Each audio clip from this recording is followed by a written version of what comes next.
pessoal, como estão? Tudo bem? Mais um domingo de Tributário Sem Mistério. Me permita te auxiliar a entender de uma vez por todas o direito tributário.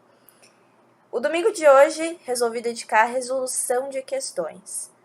Mais importante do que nós estudarmos a teoria todo domingo aqui, eu conseguir mostrar para vocês como a teoria é aplicada na prática por meio das questões nos concursos e nas provas, de forma geral, tá bom?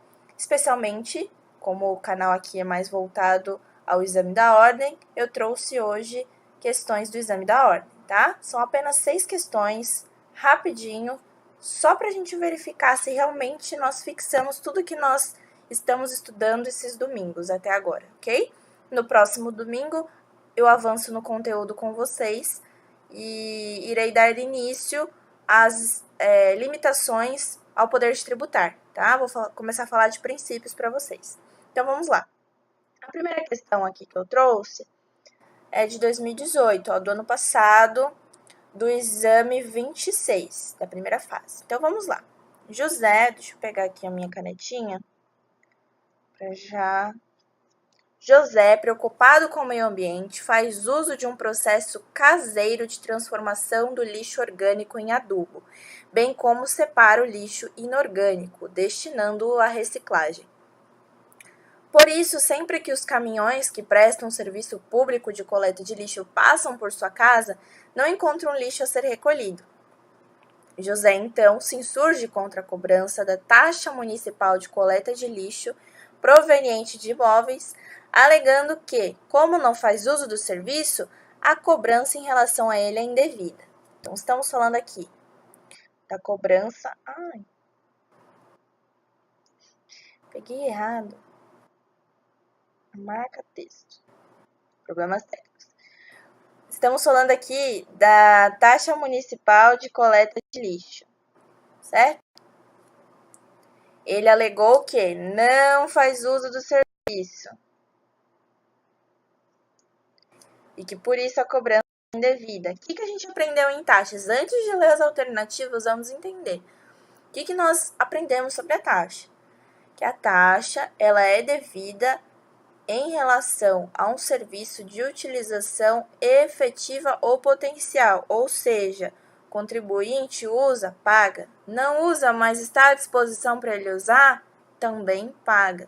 Então, o José aqui, por mais que ele faça todo o procedimento com o lixo da casa dele, não utilize o caminhão que passa lá, não tem nunca nada para recolher, o serviço está à disposição para o dia que ele não tiver a fim de mexer no próprio lixo, o serviço está lá à disposição para ele usar, tá? Então, isso não é motivo, senhor José, para você se eximir de pagar essa taxa municipal de coleta de lixo. Agora, vamos dar uma olhada nas alternativas. Vamos lá. Alternativa A. Por ser a taxa de um tributo contraprestacional, a não utilização do serviço pelo contribuinte retira seu fundamento de validade. Errado. Alternativa B. A coleta de lixo domiciliar nessas condições não configura a prestação de um serviço público específico e divisível, sendo inconstitucional. Letra C. Por se tratar de serviço público prestado à coletividade em geral, no interesse da saúde pública, seu custeio deve ocorrer por meio dos recursos genéricos auferidos com a cobrança de impostos. D. A cobrança é devida, pois o serviço está sendo potencialmente colocado à disposição do contribuinte. E aí, galera, o que vocês acham que é a alternativa correta? Por que não é a B, por exemplo? Coleta de lixo domiciliar não configura prestação de um serviço público específico e divisível. Aí seria interessante, se você não assistiu a aula que eu postei aqui sobre taxas, dá uma olhadinha lá que eu falei sobre isso.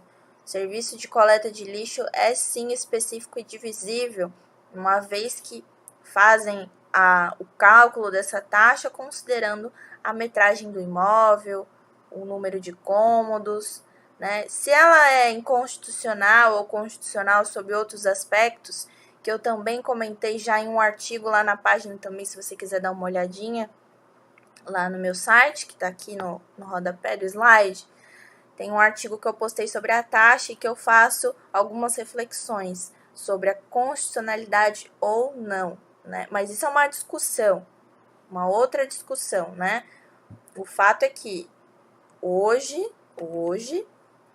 é feita a cobrança dessa taxa normalmente, tá? As discussões acerca da inconstitucionalidade ou constitucionalidade é assunto para um trabalho, para um artigo científico, tá bom? Então, alternativa D, gente, a cobrança é devida, pois o serviço está sendo potencialmente colocado à disposição do contribuinte, tá? Sobre utilização potencial, vocês podem conferir o artigo 79, inciso 1º, a linha B do CTN, ok? Próximo. Por meio da Lei Ordinária número 123, a União instituiu cobrança não cumulativa destinada a garantir a expansão da Seguridade Social, utilizando, para tanto, fato gerador e base de cálculo distinto dos discriminados na Constituição da República. A referida lei foi publicada em 1º de setembro de 2015, com entrada em vigor em 2 de janeiro de 2016, determinando o 1º de fevereiro do mesmo ano como data de pagamento. Por considerar indevida a contribuição criada pela União, a pessoa jurídica A, atuante no ramo de supermercados, não realizou seu pagamento, razão pela qual, em 5 de julho de 2016, foi lavrado auto de infração para sua cobrança.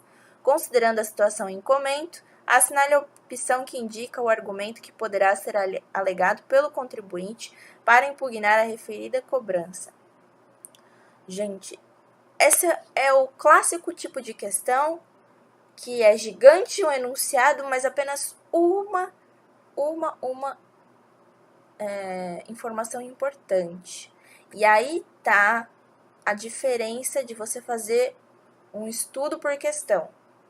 De forma que vocês vão responder essa questão aqui e se cair algo parecido na prova de vocês não vão errar mais. Veja, o enunciado começou: por meio de Lei Ordinária número 123, a União instituiu contribuição não cumulativa destinada a garantir a expansão da Seguridade Social. E durante o próprio enunciado, ela vai narrando datas.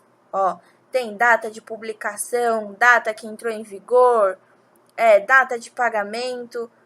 Para quê? Te induzir ao erro de que seja uma questão que está cobrando sobre a questão de anterioridade, sobre se prazo para cobrança está certo ou não, quando a raiz da questão está aqui, ó. Lei ordinária. Lei ordinária, gente, contribuição residual, né? Com relação à Seguridade Social, nós vimos na aula de contribuições especiais, tá? Que foi do domingo passado. Se você quiser, pode dar uma olhadinha aqui no nosso canal. Nós falamos que nessas situações a lei tem que ser complementar. Lei complementar, galera, ok? Isso tá onde? 195, parágrafo 4º da Constituição Federal, tá? Que vai te remeter ao artigo 154. Ai, minha canetinha tá falhando. 154, inciso 1º também da Constituição Federal, tá bom? Então, vamos dar uma olhada nas alternativas. Alternativa A, nova contribuição viola o princípio da anterioridade nonagesimal. B, a nova contribuição viola o princípio da anterioridade anual. C, a nova contribuição somente poderia ser instituída por meio de lei complementar.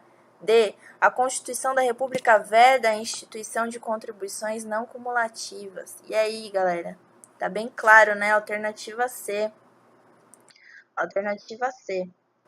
Tá? Então, tenham muito cuidado, não se espantem às vezes por um enunciado muito grande, que não necessariamente porque é grande é complexo. Então, veja, se você não tem esse cuidado, você vai começar a ver, meu Deus do céu, 1º de setembro de 2015, 2 de janeiro de 2016, já vai começar a fazer regra de anterioridade nonagesimal, de anterioridade anual. Inclusive, esses princípios aqui serão tema da nossa próxima aula do domingo que vem, tá bom? Já estou adiantando. Vamos lá, o próximo. O município Alfa realizou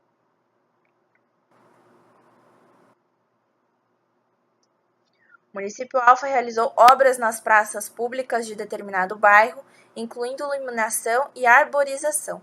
Tais obras acarretaram a valorização imobiliária de dezenas de residências daquela região. Em decorrência disso, o município instituiu contribuição de melhoria. Sobre a contribuição em questão, segundo o CTN, assinale a afirmativa correta. Esse é o tipo de questão que, assim, joga para você a realidade. A realidade. Então, olha só, ela te dá de presente os termos que você precisa ter na cabeça para associar o que é. Então, falou em valorização imobiliária, você já pensa contribuição de melhoria. E o próprio enunciado te dá o nome contribuição de melhoria. Então, vamos ver o que dizem as alternativas sobre a contribuição de melhoria. Então, quando você lê esse tipo de questão, você vê valorização imobiliária, já vê contribuição de melhoria. Ok, então esta questão está querendo testar os meus conhecimentos sobre contribuição de melhoria. Foca em tudo que eu aprendi de contribuição de melhoria. Alternativa A. É inválida, pois deveria ter sido instituída pelo estado beta, onde está localizado o município alfa. B. É válida porque foi instituída para fazer face ao custo de obra pública da qual decorre a valorização imobiliária. C. É válida, mas poderia ter sido instituída independentemente da valorização dos imóveis dos contribuintes. D. É inválida porque deveria ter como limite individual o valor global da despesa realizada pelo poder público na obra e não a valorização de cada imóvel. Então, considerações aqui. A competência para contribuição de melhoria ela é devida em face ao custo de uma obra pública. A alternativa B é a que mais é a correta, né? Que mais se enquadra aqui na nossa questão. Mas eu gostaria de fazer uma ressalva com relação à alternativa C. Poderia ter sido instituída independentemente da valorização dos imóveis. Gente, se ocorrer uma obra pública que não tiver valorização de imóvel, não faz sentido a contribuição de melhoria. Lembra que eu falei na aula de contribuição de melhoria que a razão de ser é exatamente porque o contribuinte teve o seu imóvel valorizado e não seria justo a gente pagar o preço da valorização do imóvel alheio, né? Então, toda a galera ali que foi beneficiada pela obra pública, que teve uma valorização do seu imóvel, elas vão ratear essa despesa dessa obra que a elas beneficiou. Então, a valorização do imóvel é crucial para tornar válida a cobrança da contribuição de melhoria. Tudo bem? Lembrando que contribuição de melhoria está lá no artigo 81 do Código Tributário Nacional, tá? Lá fala da questão da obra pública. E não é qualquer obra pública, é obra pública que decorra valorização imobiliária, tá? Obra pública, valorização imobiliária, palavras-chave da contribuição de melhoria, ok? Então vamos lá, próxima questão. Com base no Sistema Tributário Nacional, assinale a alternativa correta. Alternativa A. A contribuição de melhoria é um tributo de competência exclusiva dos Estados Federados. B. As taxas podem ser instituídas pela União, Estados, Distrito Federal e municípios. Alternativa C. O ICMS tem destinação orçamentária específica. D. Os impostos têm por finalidade precípua a intervenção do Estado na atividade econômica. Veja o que dizer dessa questão aqui. Se você não sabe com relação à destinação orçamentária do ICMS, por exemplo, que seria uma informação mais assim detalhada, mais específica, você pode claramente, por meio das outras alternativas, descobrir qual que é a correta. Veja, a contribuição de melhoria é um tributo de competência exclusiva dos Estados Federados? Não. Cada ente, na sua realidade, ali fez uma obra pública que decorreu valorização imobiliária de determinados imóveis, pode cobrar a contribuição de melhoria. Desde que, por exemplo, a obra pública da União nos imóveis da União. Vai cobrar contribuição de melhoria. Não pode, por exemplo,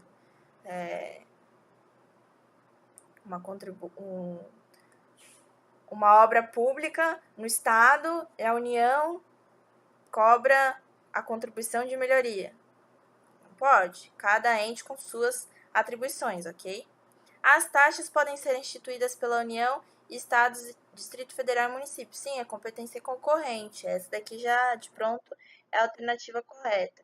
Agora, por exemplo, se você não sabe com relação ao ICMS, tem destinação orçamentária específica, já saiba desde já. Não tem destinação orçamentária específica, tá? Alternativa D. Os impostos têm por finalidade principal a intervenção do Estado na atividade econômica. Veja, essa alternativa D é o clássico exemplo de uma questão em que foge um pouquinho daquela teoria conceitual das coisas, sabe? Tipo, imposto é isso, isso e isso. Taxa é isso, isso e isso. Essa alternativa D é o clássico exemplo do raciocínio jurídico tributário. Então, veja, qual é a função dos impostos? Eu expliquei isso na aula dos impostos, né? Falei sobre a finalidade do imposto. Então, dá uma olhadinha lá na aula se você está um pouco em dúvida com relação a isso. Mas veja, os impostos, pelo caráter não vinculado, eles têm essa ideia de generalidade, né? De não ter, assim, uma atividade específica, como, por exemplo, acontece com a taxa, que é um serviço público específico e divisível, de utilização efetiva ou potencial.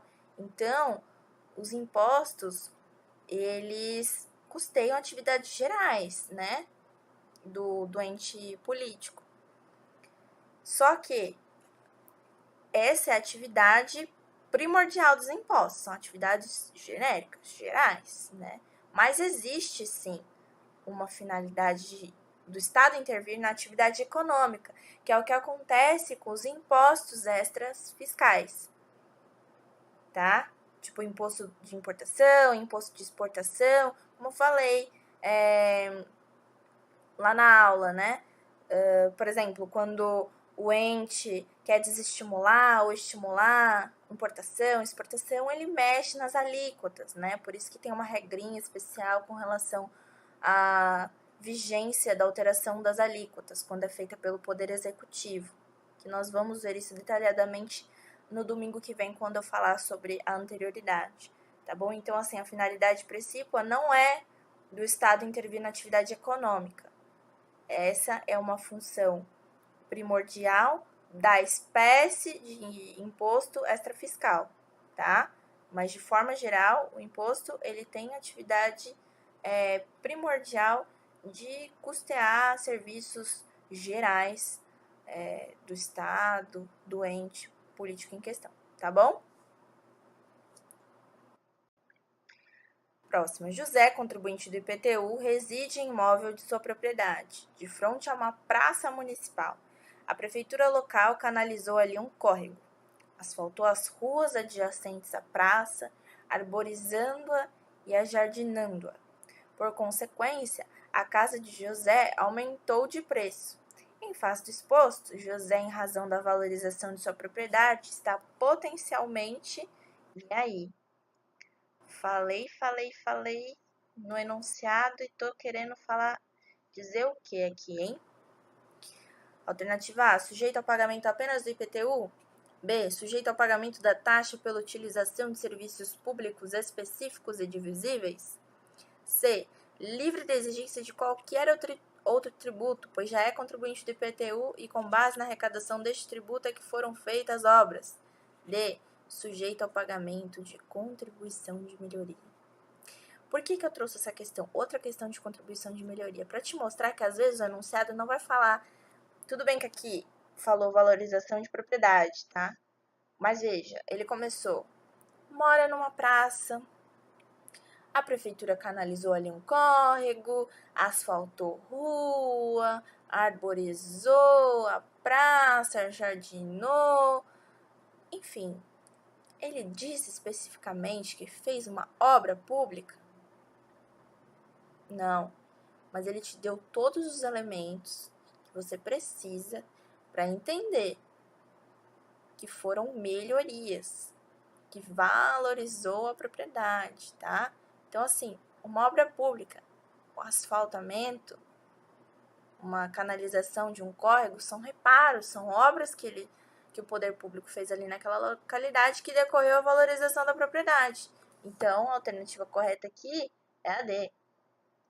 Está sujeito ao pagamento de contribuição de melhoria. Novamente, contribuição de melhoria. Vocês já devem estar até decorando os artigos. Artigo 81 do CTN. Tá? Próxima questão. Segundo o entendimento do STF. Olha só que legal. Entendimento do STF. A prova da OAB. Entendimento do STF, a taxa cobrada exclusivamente em razão dos serviços públicos de coleta, remoção e tratamento ou destinação de lixo ou resíduos provenientes de móveis, é A. Constitucional, por não violar o conceito constitucional de taxa. Nós já falamos bastante sobre a taxa de coleta de lixo aqui, né? Inclusive, vocês já não devem nem estar querendo mais saber de taxa de coleta de lixo, de tanto que eu falo dela, mas é que eu falo porque vocês viram, a maior parte das questões sobre espécies tributárias vão falar de contribuição de melhoria, vão falar de taxa e vão tentar te induzir ao erro nos termos específicos da taxa com relação aos requisitos de ser específico e divisível, de utilização efetiva ou potencial e da contribuição de melhoria, para você entender que da questão da obra pública, valorização imobiliária, tentar te confundir que não valorizou o imóvel ou que não foi uma obra pública realizada, foi apenas um serviço, de confundir com imposto. Então, torna-se repetitivo, mas necessário, tá bom?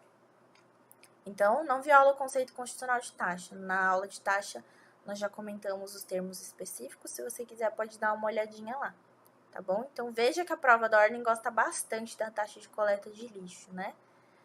E especialmente dessas contribuições, dessas espécies tributárias, perdão, a contribuição de melhoria e a taxa. Exatamente porque, principalmente a taxa, que tem muitos requisitos, especificidade, divisibilidade, de utilização efetiva, o potencial, é assim um vasto número de possibilidades de criar diversas questões para tentar confundir você, mas que você que acompanha o Tributário Sem Mistério não vai confundir, eu não deixo, tá bom? Então, um domingo aí dedicado a questões, tá? Resolução de questões, pra gente verificar se tô bem em tal conteúdo, não tô bem em tal, ver as aulas de novo e qualquer dúvida aqui, ó, tributariossemmistério.com.br. Grita pra mim. Grita pra mim, tá bom? Meu Instagram tá aqui, Tribo Sem Mistério. E com isso, no próximo domingo, vamos avançar, né? Vamos começar a estudar as limitações ao poder de tributar, que são os princípios tributários. Vou falar, assim, os mais específicos, os que tem mais coisa para falar. Por exemplo, o princípio da legalidade, da anterioridade. Eu vou começar pelo da anterioridade no domingo que vem, tá? Mas vocês já sabem que agora os próximos domingos vão ser dedicados exclusivos ao estudo dos princípios, tá bom? Todo domingo, 6 horas da tarde, não esqueçam, tá? E durante a semana, terças e quintas, tem artigo lá na página. Divulguem, compartilhem com os amigos. Conhecimento deve ser compartilhado, tá bom? E eu faço isso com muito carinho para todos vocês. Um grande beijo, obrigado por mais um domingo. E eu espero vocês no próximo Sem Falta. 6 horas, hein? Tchau!